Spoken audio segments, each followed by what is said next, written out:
The Galactic Learning Station moved slowly around a quiet blue star. It was large and bright, shaped like a silver ring with long arms that stretched out into space. Ships came and went every week, carrying young students from many worlds. The station was not only a school. It was a place where species that once feared each other could learn side by side. Inside the station, the halls were wide and clean. The walls changed color to match the comfort of different species. Some needed warm air. Some needed cold mist. Gravity could shift in different rooms. Every day, strange sounds filled the air. Soft clicking, deep humming, light singing noises from beings that spoke through vibration. One morning, a small Earth shuttle docked at Gate 7. The shuttle looked simple compared to the bright alien ships around it. Its metal was scratched, its paint was faded, but it landed smoothly and steady. A human girl stepped out. Her name was Mira. She was not tall. She did not wear armor or carry any weapon. She had dark boots, simple gray pants, and a blue jacket with a small Earth symbol on the sleeve. Around her wrist was a thin metal bracelet. It was old and slightly bent. She walked forward with calm steps, her eyes moving slowly as she looked around. They had heard stories about Earth, a planet with violent storms that could tear cities apart, a world where oceans could swallow ships, a place with animals that hunted using teeth, poison, speed, and strength. Heavy gravity, burning deserts, freezing mountains. Some believed humans were wild and aggressive. Some believed they were fragile and reckless. Most had never seen one in real life. Mira carried one bag over her shoulder. It did not look heavy. She stood quietly as the station guide. A tall being named Orin welcomed her. Orin had smooth green skin and large, dark eyes. His voice was soft and slow. "Welcome to the Galactic Learning Station," he said. Mira nodded politely. "Thank you." Her voice was steady. Not loud, not shy, students whispered behind her. That is the human. She looked small. Maybe humans grow larger later. Be careful. Deathworld species are unpredictable. A group of older students stood near the back. They watched her closely. Their leader was a tall boy named Rax. His body was long and strong, covered with light silver scales. His eyes were sharp and narrow. He crossed his arms as he looked at Mira. "That is the famous human?" one of his friends asked quietly. "She does not look dangerous," another said.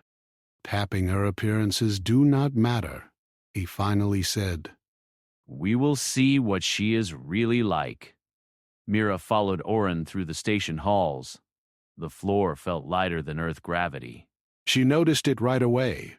Her steps were softer. Her body felt less heavy. She did not smile widely, but there was a small light in her eyes. She enjoyed new places. They passed classrooms where floating screens showed star maps. They passed training rooms where students practiced movement in low gravity. They passed a large window that looked out at the blue star. Its light filled the hall with a soft glow. Mira stopped for a moment at the window. Space stretched out like a dark ocean. Far away, small ships moved like silver fish. "It is beautiful," she said quietly. Orin looked at her. Most new students feel fear when they see open space. Mira shook her head slightly. On Earth, the ocean looks endless too. Orin studied her face. He could not easily read human expressions. "You are not afraid? Of space?" she asked. "Yes." But big does not always mean danger. Orin nodded slowly. They reached her living section. The door opened with a soft sound. The room was simple. A bed attached to the wall, a desk, a storage unit, a small screen. The gravity here matches Earth levels, Warren explained. We adjusted it for your comfort. Thank you, she said again. Dub. After Oren left, Mira placed her bag on the bed. She opened it carefully. Inside were a few clothes, a small photo, and a worn notebook. She picked up the photo. It showed a green field under a cloudy sky, a wooden fence, 2 tall trees bending in the wind.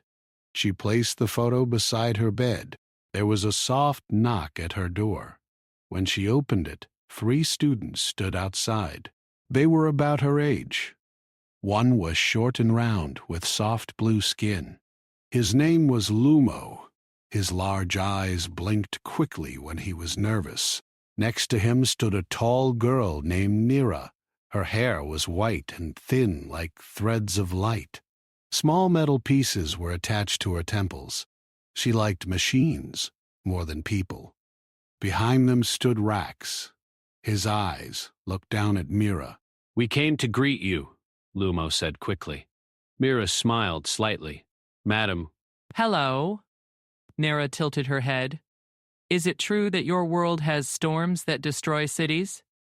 Yes, Mira answered simply. And giant animals that hunt you? Yes. Lumo swallowed. And you still live there? Mira nodded. Yes, it is home. His voice was calm but carried challenge. They say humans are strong because of heavy gravity. Is that true? Mira looked at him. She did not look away. Earth gravity is strong compared to many worlds, she said. You get used to it. Rax stepped forward slightly. Would you say you are strong? She thought for a second. Strong enough. Lumo looked uncomfortable. We have 0 gravity training next cycle. It can be difficult. Rax's eyes narrowed slightly. Very difficult. Mira nodded once. Then I will try my best. We will see. Later that cycle, the students gathered in the 0 gravity chamber. It was a large, round room. The walls were covered with handles and bars. The floor could disappear when gravity shut off. Instructors floated near the top, watching carefully. Mira stood near one side of the room. She stretched her arms and rolled her shoulders slowly. Some students kept their distance from her. The instructor's voice echoed. Gravity reduction begins in 3, 2, 1. The floor, feeling changed. Weight slowly disappeared. Students began to float. Some laughed nervously. Some grabbed bars quickly. Mira's feet lifted from the floor. Her body rose gently into the air. For a moment, she closed her eyes. It reminded her of something. Back on Earth, there had been an old fair near her town. There were spinning rides that lifted people high and made them feel light. She remembered the wind on her face, the way her stomach felt when the ride dropped suddenly. When she opened her eyes, she reached for a nearby bar and pushed off gently. She moved slowly at first, testing the motion. Across the room, Rax watched her carefully. He gave a small signal to one of his friends near the control panel. The spin setting of the chamber increased slightly. The room began to rotate. Students gasped. Spin level is higher than normal, someone shouted. The instructor looked confused. That was not scheduled. The rotation became stronger. Students lost control. Some collided softly with walls. Others grabbed at the air, panicking. Lumo spun wildly, his eyes wide. I cannot stop. Mira hit a bar and barely held on. Mira felt the change instantly. The spinning made her body pull toward one side. It was not the same as Earth gravity, but it had force. She did not scream. She bent her knees slightly and pushed off at an angle. She grabbed a bar and used it to swing her body around. Instead of fighting the spin, she moved with it. Her hair floated around her face as she laughed softly. "This feels like a ride," she said under her breath. She saw Lumo spinning out of control toward a wall. Without thinking long, she pushed off again. She reached him and grabbed his arm. The force pulled both of them sideways, but she wrapped her legs around a bar and held tight. "Breathe slow," she told him. "Do not fight it. Move with it." "I am going to crash," he cried. "No," she said calmly. "Look at me. Slow breath. Count." He tried to copy her breathing. The instructor finally regained control and reduced the spin. Gravity slowly returned. Students dropped gently back to the floor. The room became quiet except for heavy breathing. The instructor looked around sharply. Who changed the spin setting? No one answered. Rax stood still. His face showed no emotion. Mira released Lumo and stepped back. "Are you hurt?" she asked him. He shook his head, still breathing fast. "You were not scared."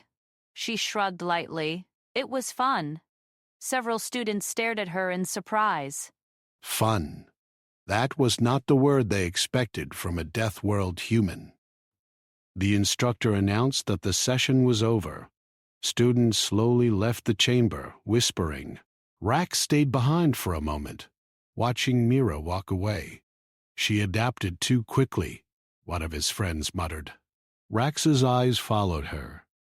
It was only spin. That proves nothing. But she helped Lumo. Rax's jaw tightened slightly. Anyone can act brave once. "We will test her again." As the cycle moved toward rest time, the station lights dimmed slightly to match evening mode. Mira walked alone through one of the long corridors. The window panels showed the blue star glowing softly. She placed her hand briefly on the cool glass. Far below, small transport ships moved between station arms. Behind her, she heard quick footsteps. Nera caught up with her. "You knew how to move in spin," Nera said. Mira nodded. "On Earth, children climb trees. We fall. We learn balance early." Nera blinked. "You fall on purpose?" "Sometimes," Mira said with a small smile. "Falling teaches you how to stand better." Before she could respond, a loud metallic bang echoed from somewhere below. Both girls stopped. Another sound followed, a sharp crack, then a low alarm tone. The hallway lights flickered. A red warning line flashed along the wall.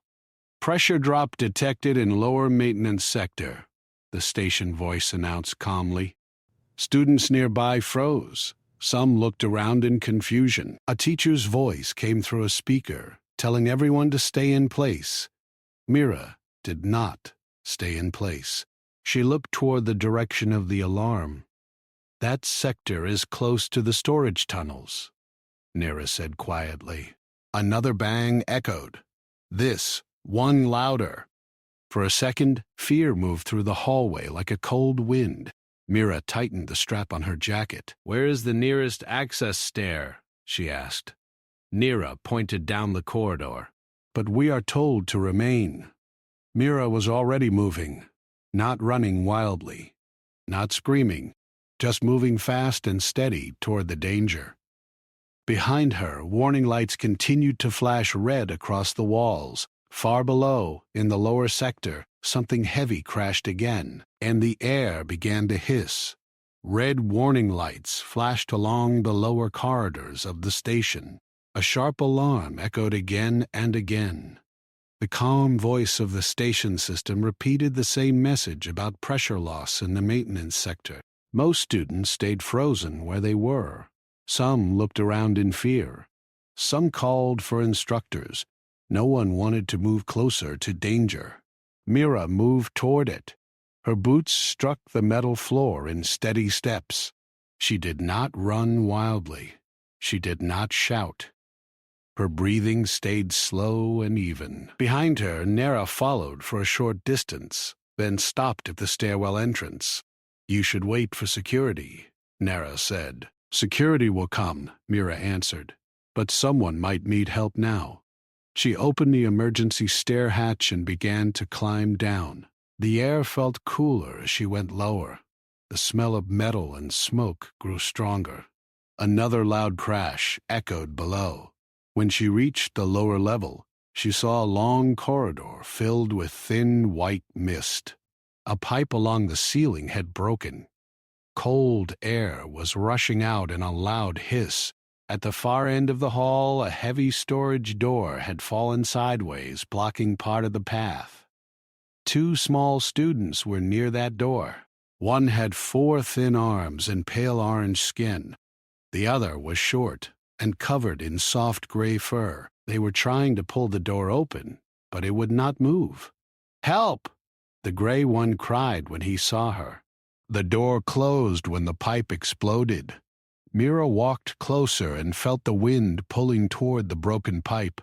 The air pressure was slowly dropping. The red warning line on the wall blinked faster now. "Is anyone trapped behind it?" she asked. "Yes," the orange one said. 2 more are inside the storage room." It was thick and bent at the top. It had fallen from its rail when the pipe burst. The control panel beside it was dark. She tested the edge with both hands and pushed. It did not move. She stepped back and looked around. The broken pipe above was still spraying cold vapor.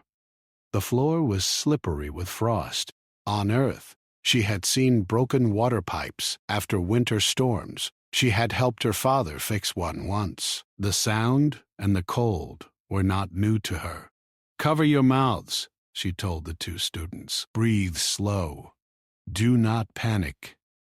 Mira pulled off her blue jacket and wrapped it over her nose and mouth. Then she climbed onto a nearby crate and grabbed the hanging pipe with both hands.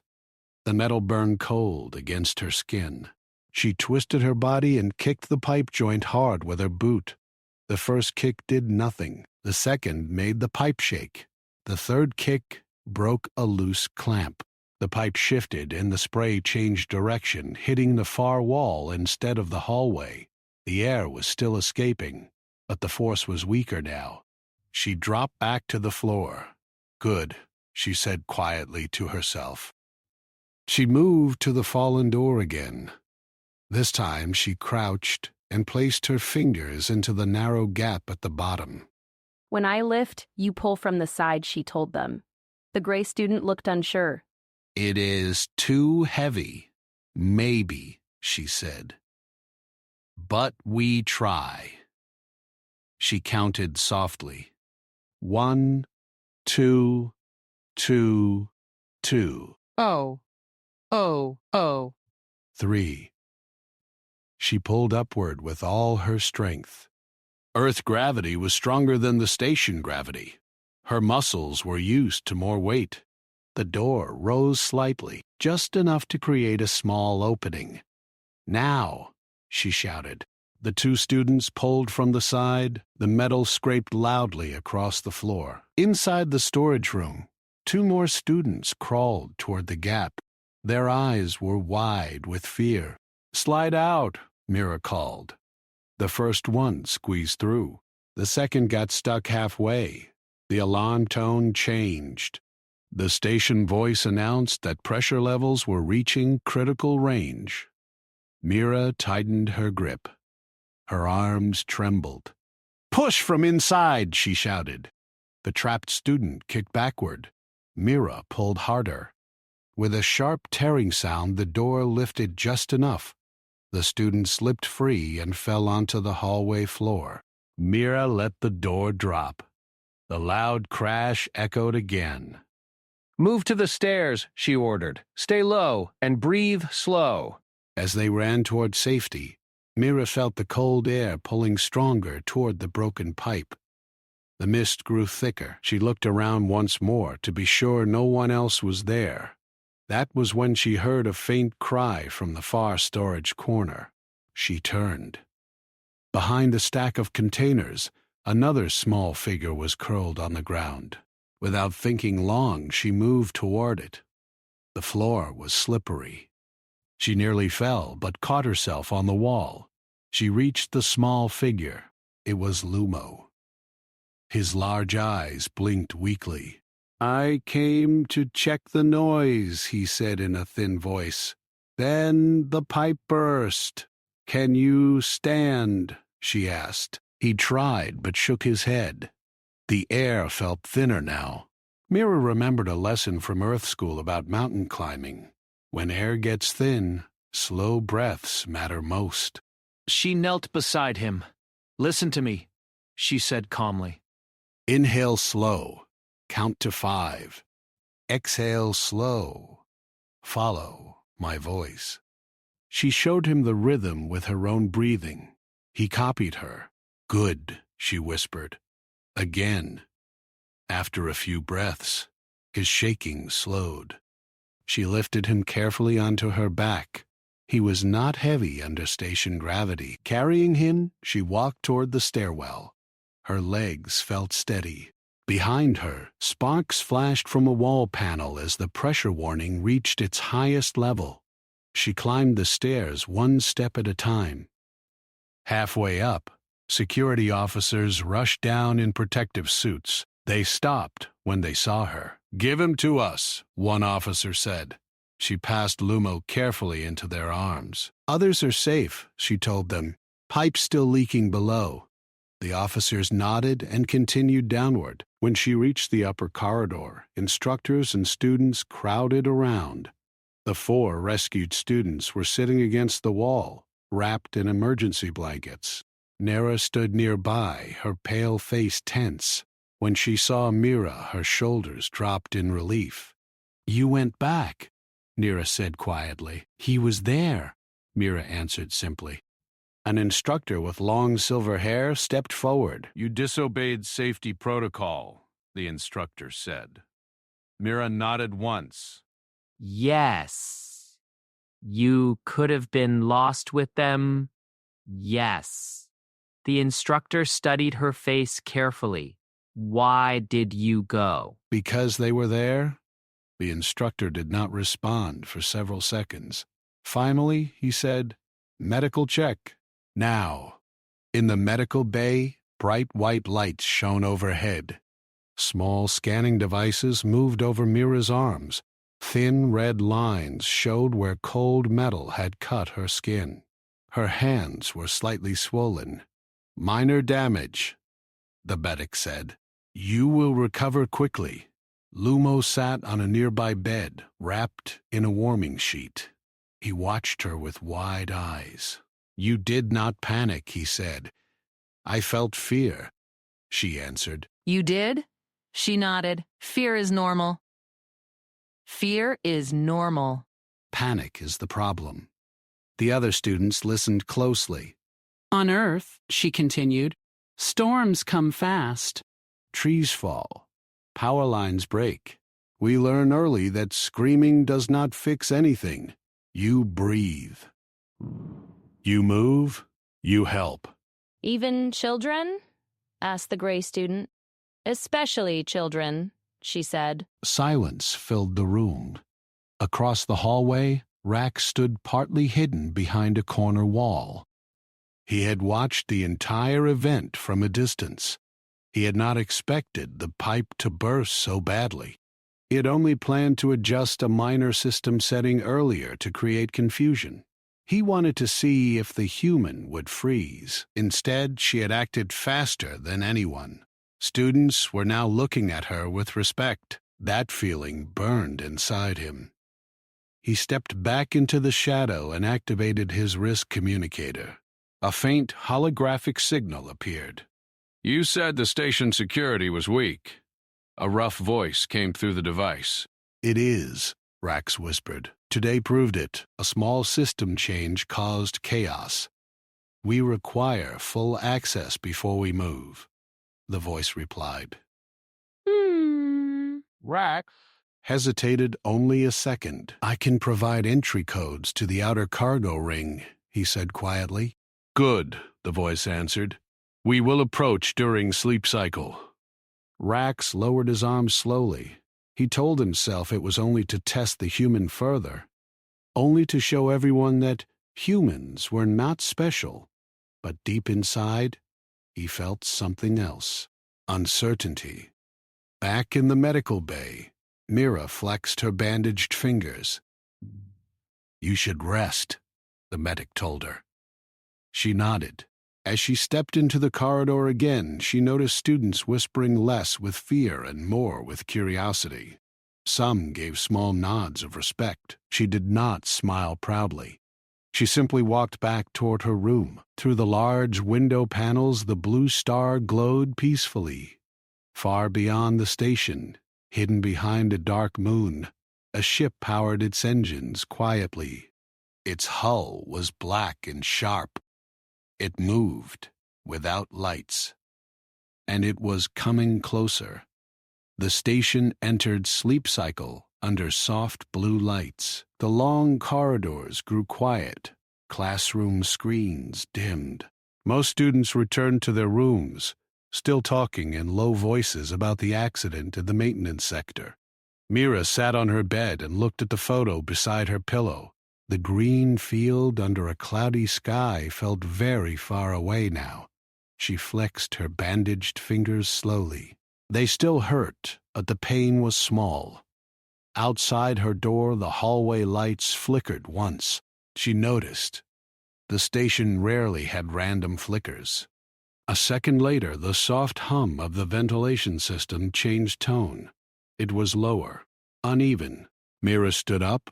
She walked to the door and opened it quietly. The hallway was almost empty. A few students stepped out of their rooms, confused. Then the lights went out completely. Darkness filled the corridor. A low emergency glow activated near the floor, casting thin red lines along the walls. The station voice tried to speak, but the message broke into static. Power fluctuation detected in outer cargo ring, the broken voice said before cutting off. Mira felt a tight feeling in her chest. This was not like the pipe accident. This felt planned. Far away, a heavy metal door slammed shut. She moved forward at once. At the next corner, she found Lumo and two other younger students pressed against the wall. What is happening? Lumo asked, his voice shaking.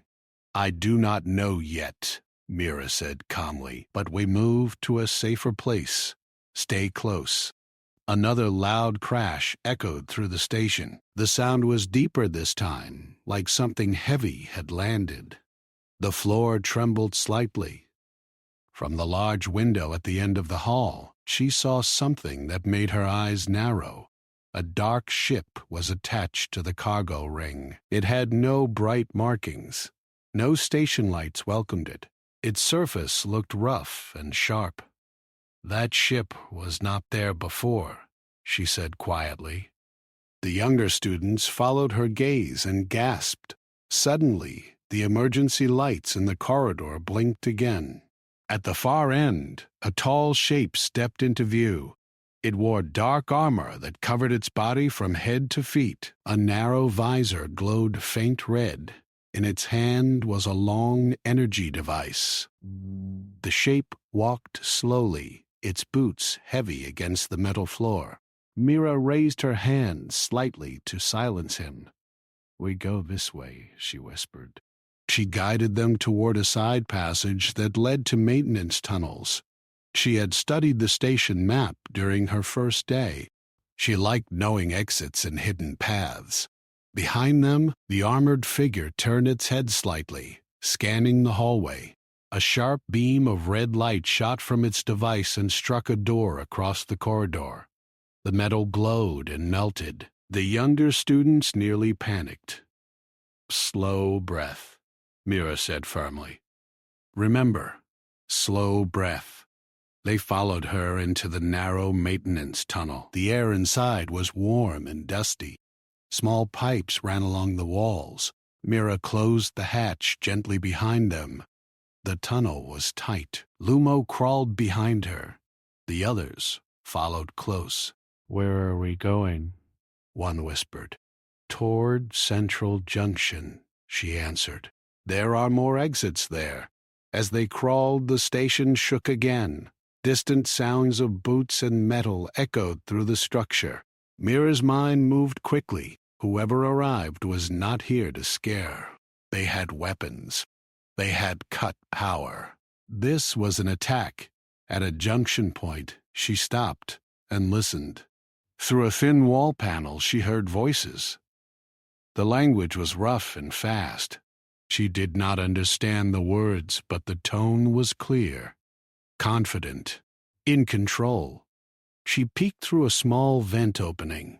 In the main corridor below, 3 armored figures moved together.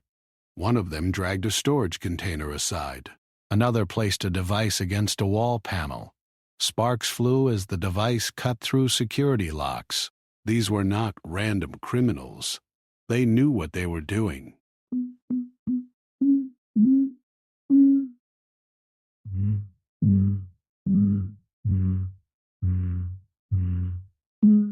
Mira pulled back from the vent. Mira pulled back from the vent. "We wait," she whispered. They stayed silent until the figures moved away. Then she guided the group down another tunnel that led upward. After several minutes, they reached a small, unused classroom near the science wing. The door still had power because that section ran on a backup line. She opened it and led them inside. "Stay here," she said. "Lock the door from inside. Do not open it unless you hear my voice." "You are leaving?"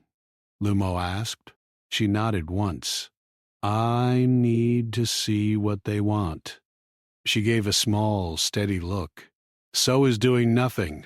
Before he could argue, she stepped back into the corridor. The red emergency lights gave everything a dark color. Smoke drifted from a damaged panel near the ceiling. She moved quietly, staying near walls and corners. As she turned into a wide hall near the central lift system, she saw something that made her stop. Rax stood near the main control console. He was not captured. He was not hiding. He was speaking to one of the armored figures. The armored figure held its weapon low, not threatening him. Rax looked tense but not afraid. Mira felt cold understanding spread through her. This was not random. She stepped back before they noticed her. Her heart beat faster now, but her face stayed calm. She replayed what she had just seen. Rax talking freely, the dark ship arriving exactly after the pipe accident. The power cut focused on cargo and central systems. This was planned. Footsteps approached from the side corridor. She quickly slipped behind a tall storage unit.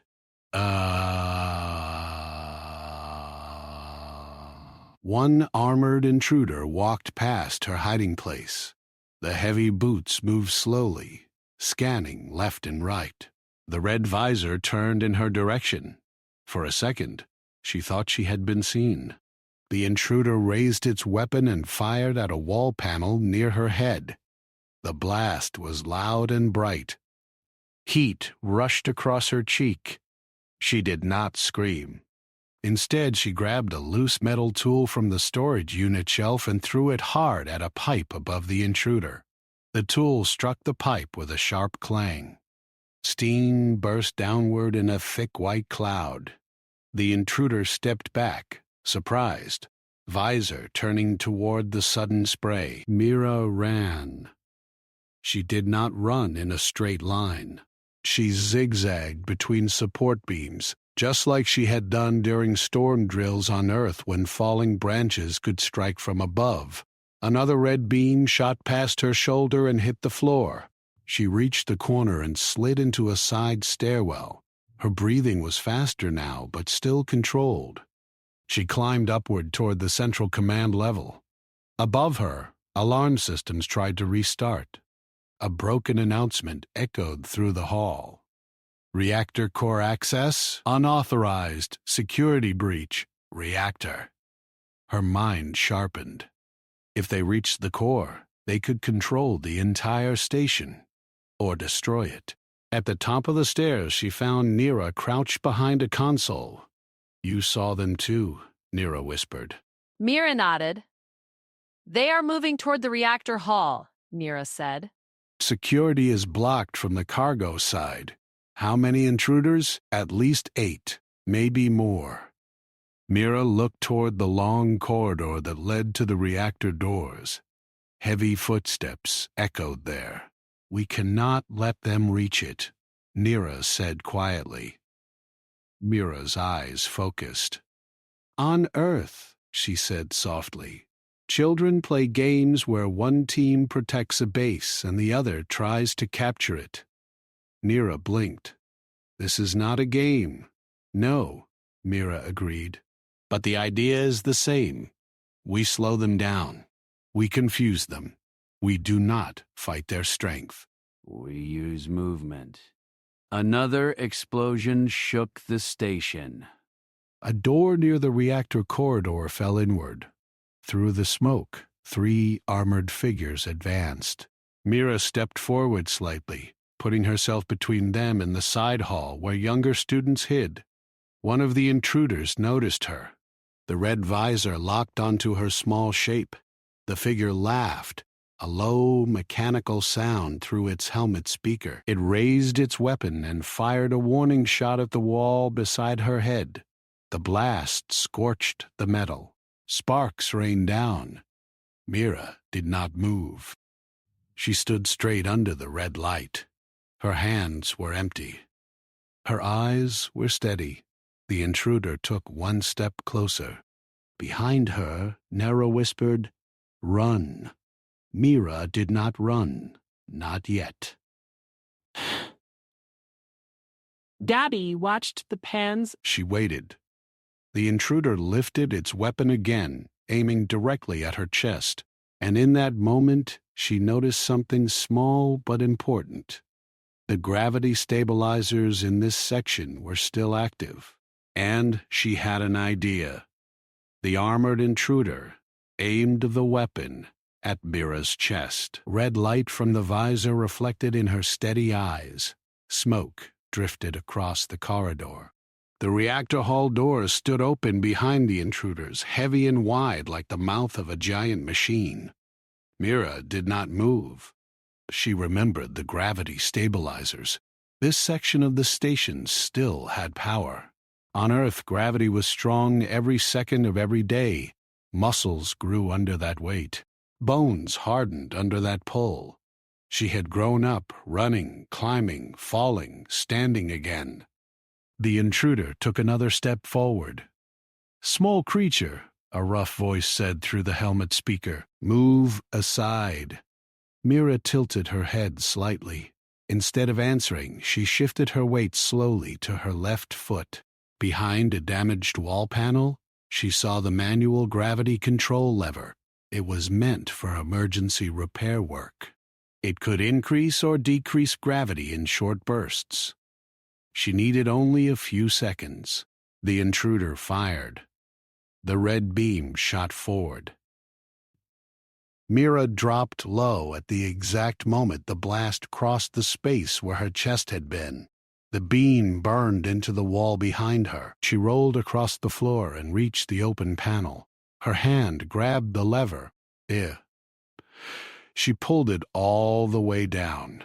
The corridor changed instantly. Gravity increased, not a little. A lot. The floor seemed to slam upward. The armored intruders staggered. One fell to one knee with a heavy crash.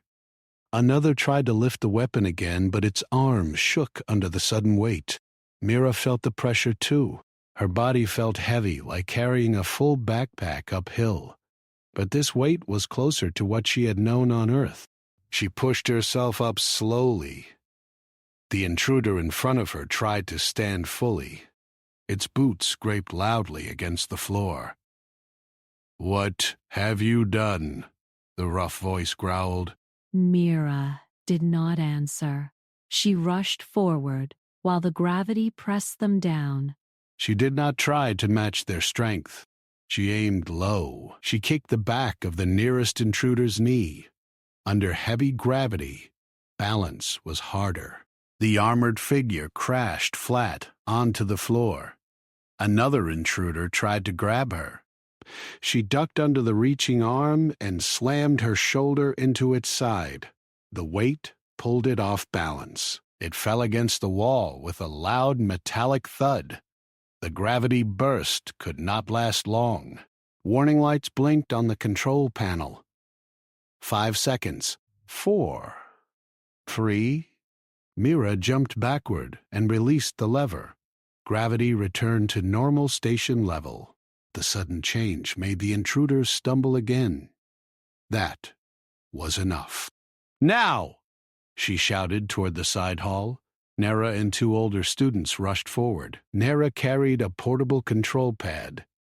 She had rerouted power from an unused laboratory to the reactor corridor doors. With fast movements, she pressed commands. The heavy doors began to close. The remaining intruders inside the reactor hall shouted and tried to run out. The doors slammed shut between them. 2 intruders were trapped outside with Mira. 3 were trapped inside the reactor hall. The ones inside began firing at the closed doors. Sparks flew, but the reinforced metal held for now. Mira looked at the 2 outside intruders. They were recovering from the gravity shock. "Split," she told the students. This was like a game from Earth. Tag. You do not stand still. You move. You make the other person chase. She ran down the side corridor. 1 intruder followed her. The other chased Nera and the older students in the opposite direction. Mira turned sharply into a storage wing. Shelves filled with containers lined both sides. She grabbed a small metal rod from a tool rack as she ran. Behind her, heavy boots pounded the floor. A red beam shot past her shoulder and struck a stack of containers. The containers crashed down, blocking part of the path. The intruder tried to follow, but stumbled over the fallen pieces. Mira reached a narrow intersection and pressed a wall switch. The lights in the storage wing shut off completely. Darkness filled the space. She kept moving. On Earth, she had played hide-and-seek in forests at night. She knew how to listen for steps, how to move without making noise. The intruder's boots were loud and heavy. Its visor glowed faint red in the dark. Mira slipped behind a tall shelf and waited. The intruder moved slowly, scanning left and right. "You cannot hide," the rough voice echoed. Mira stayed silent. When the intruder passed her position, she moved quietly behind it.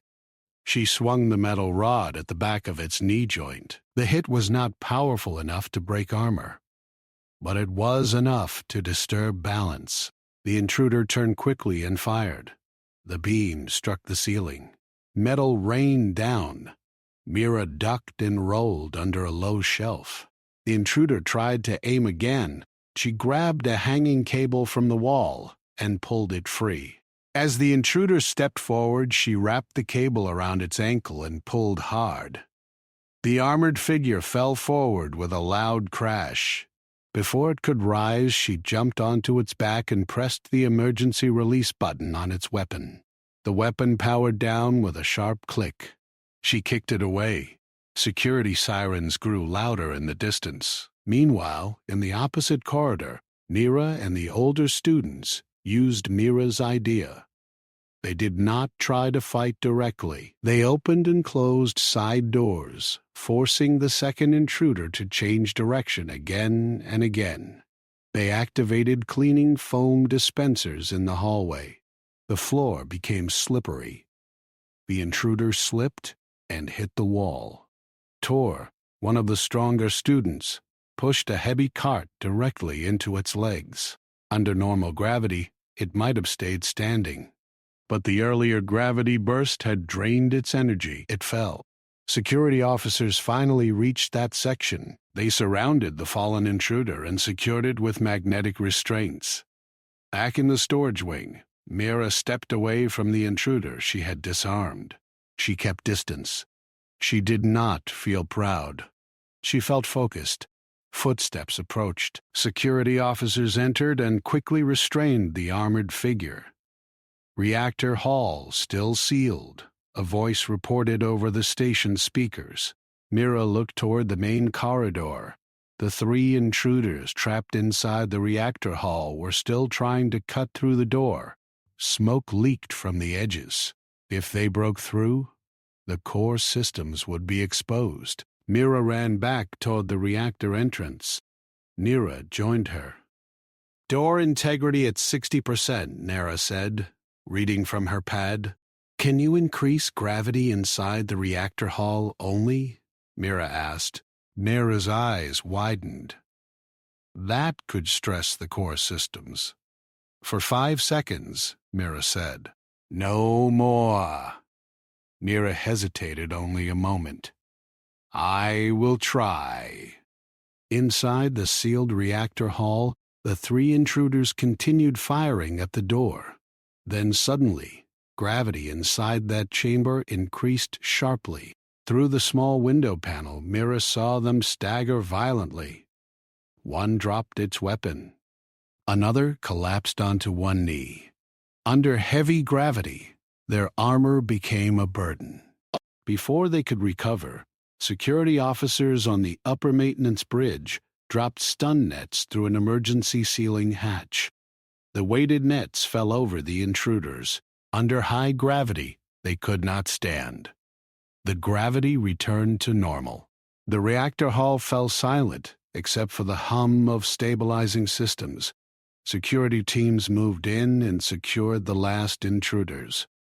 Smoke cleared slowly from the corridor. Students began to emerge from hiding places. The red emergency light shifted back to calm blue. Mira leaned lightly against the wall. Her arms trembled now that the danger had slowed. Fear finally reached her, late but real. She closed her eyes for one short moment and breathed. Slow inhale. Slow exhale. When she opened her eyes again, the corridor was filled with security officers and instructors. Among them stood Rax. His silver scales looked pale under the lights. He had been detained by security near the control console. His eyes met Mira's across the hall. There was no pride left in them, only shock. The station commander stepped forward. The commander's voice was calm but heavy. "The threat is contained," he announced. "The station is secure." Students whispered in disbelief. They looked at Mira differently now, not with fear. Not with doubt, but with something new. Understanding. Mira did not say anything. She simply stood there, small in size, steady in posture. On a world with storms, predators, and heavy gravity, children learned early how to survive. Tonight, the station had learned that lesson too. The station was quiet now. The emergency lights had faded back to calm blue. The intruders were restrained and secured in holding cells. The alarm tones had stopped. The hum of the galactic learning station returned to normal, but something in the air had changed. Students moved slowly through the corridors, some still whispering about what had happened. Others stared at Mira with wide eyes. The station commander walked into the central hall. His robes were silver and trimmed with blue, reflecting the peaceful lights above. The students gathered silently. Even the older ones, who had been skeptical of humans, looked uneasy and curious. The commander's voice was steady, deep, and calm. "The threat has been contained," he said. "The station is safe. The intruders are captured." Security reports indicate no permanent damage to systems.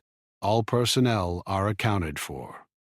The students looked around at each other. Their eyes found Mira across the hall. She stood with her hands at her sides, her posture relaxed but steady. Her face had small cuts and bruises from the earlier struggle, but her expression did not show fear or pain. Rax was brought forward next. Security officers flanked him on both sides. His silver scales looked dull under the hall lights. His eyes darted around nervously, avoiding most students but occasionally meeting Mira's gaze. He had attempted to discredit humans, to show that Earth was a weak world, but now he looked small. The commander addressed the hall. Rax admits that he misjudged the human student. His actions contributed to the intruder's ability to enter the station. There will be consequences for this misconduct. Rax said nothing. He stood silently, his jaw tight. Mira stepped forward. The students turned fully toward her. She did not raise her voice. She did not accuse. She spoke clearly and simply. On Earth, danger is part of life, she said. Storms come without warning. Animals hunt without mercy. Children climb trees, race in rivers, and fall into holes. We learn early not to freeze. Fear is normal. Panic is the problem. You must stay calm and act. That is how we survive. That is how we play, some students whispered to each other. Others nodded slowly. Even older students, who had doubted her at first, now stared in quiet understanding. The commander looked at her, eyes serious. You have shown bravery, skill, and quick thinking beyond your age. Your actions protected the station and saved students. The council commends you for your courage. Mira simply nodded. She did not feel the need to boast. The lesson was clear to her. She had acted as she was trained. It was natural, not heroic. On Earth, children survived by practice, not by luck. Security officers led Rax away. The whispers in the hall shifted. Some students looked relieved. Some looked thoughtful. The story of the human girl had already spread across the station faster than words could travel. Everyone knew that humans were not fragile. Everyone had seen it tonight. Later, Mira walked along the upper corridors with Nera and Lumo. They had been through the lower levels together, moving between shadows and helping each other through the chaos. Nera looked at her with awe. You were amazing, Nera said. We all froze, but you... You just acted. Mira shrugged lightly. We had to. Waiting would have been worse. Lumo nodded, still wide-eyed. On Earth? Do humans really train like this all the time? Mira smiled faintly. Yes. We fall. We get hurt. We get up again. We learn to survive. That is how Deathworld kids play. The three walked quietly, looking out through large windows at the blue star that bathed the station in soft light. Stars stretched into infinity beyond it. Far away, dark moons hid ships that might have been enemies. But tonight, the station was safe. The commander called a meeting of the council the next day. He explained what had happened and highlighted Mira's quick decisions.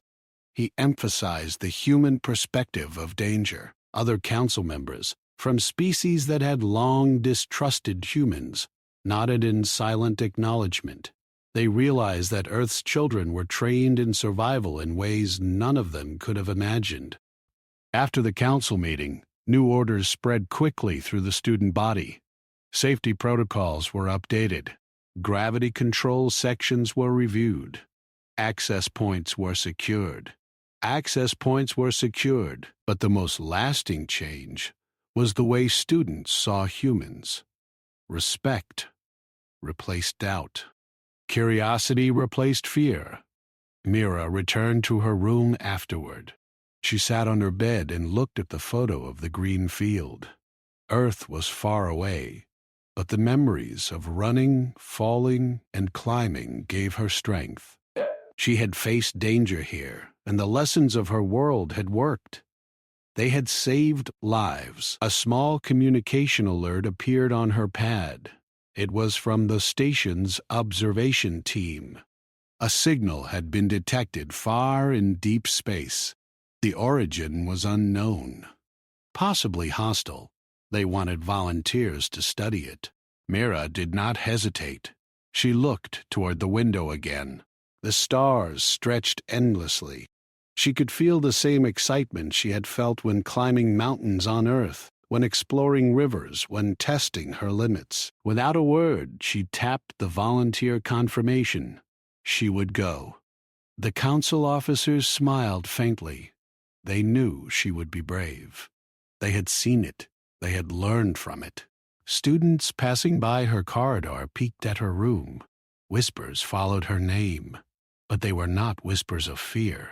They were whispers of admiration. A human girl had faced death, had stayed calm, and had protected them all. Now she was ready for the next challenge. As she prepared for the mission, Mira felt a quiet excitement. This was just another game, another challenge. The rules were different, the dangers real, but the principle remained the same. Stay calm, think fast, act smart. That was how humans survived. That was how Deathworld kids played. She took one last look at the corridor. The station hummed softly, its systems steady. Students and instructors were moving again, the calm returning after the chaos. And then she looked back at the stars. They tried to scare the human girl. Now, the galaxy was about to learn how Deathworld kids really play.